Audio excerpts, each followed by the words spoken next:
23rd, 1999, a child is born to parents Sammy and Beth. Weighing 8 pounds and 1 ounce, the child first appeared to be healthy. However, as the doctors and nurses began their assessments on the child, they realized and recognized that the child had severe blood sugar problems and respiratory rate problems. Now, they then admitted the child into the neonatal intensive care unit there at that hospital, where they performed an echocardiogram and recognized and diagnosed the child with a ventricular septal defect.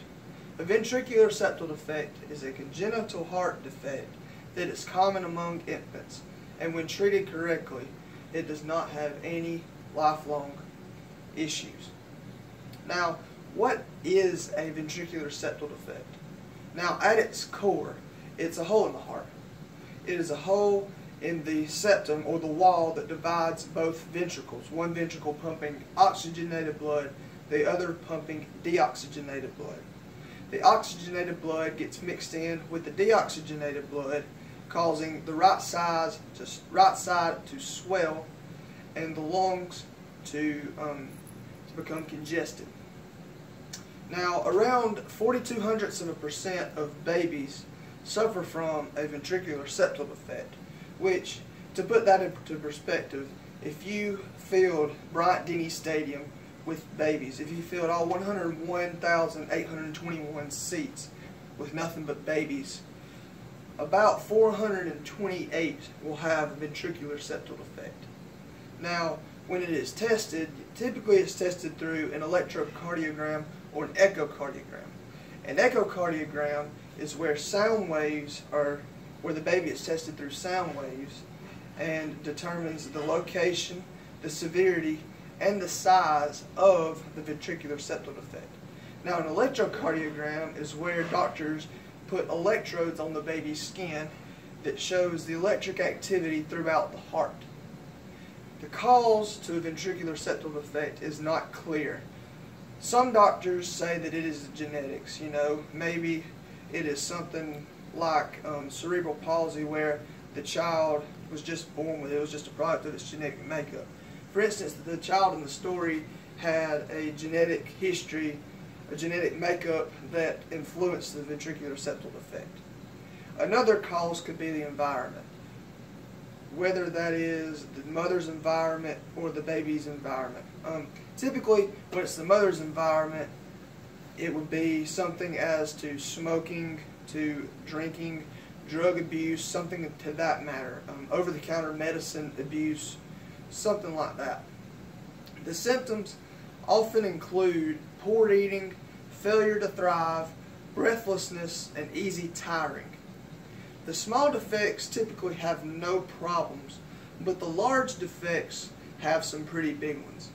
For instance, one large defect may develop what is known as a congestive heart failure, which is where the heart has problems pumping blood, and it can't fill one or two of its chambers, whether it be one of the two atriums or one of the two ventricles. Pulmonary hypertension is another diagnosis that can lead to a ventricular septal defect, which is pulmonary hypertension is where increased blood to the lungs causes the lungs to become congested and can even reverse the flow of blood throughout the body. Now, the treatments of a ventricular septal defect they're usually not that great. Typically a small to medium one does not have to have any doctoral or medical influence on itself. It just closes by itself. However, if it doesn't, typically the next step is medications. Now, a large one typically has to go through a procedure. The most common is a surgical repair, which is where they take a patch of pericardium, which is some of the membrane of the heart, the outside of the heart, and they patch it into the hole of the wall, into the defect in the septum. The tissue then grows around it. Now, the long-term outlook of it is pretty good. Typically no child is no child has to go back for further treatment. So yeah, we've gone over the VSD, what it is, its causes, its treatments, and its symptoms. So what about the child? The child then spent 10 days in the hospital after its birth on September 23rd, and then was admitted into the local children's hospital in Atlanta for around 3 days. There the doctors noticed, the child developed a congestive heart failure, and the doctors began constructing a high-calorie diet for the child.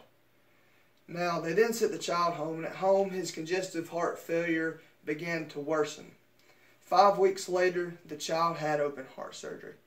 Now, after the surgery, the child lived well, and here I am, yes, me. I'm a survivor of a ventricular septal defect.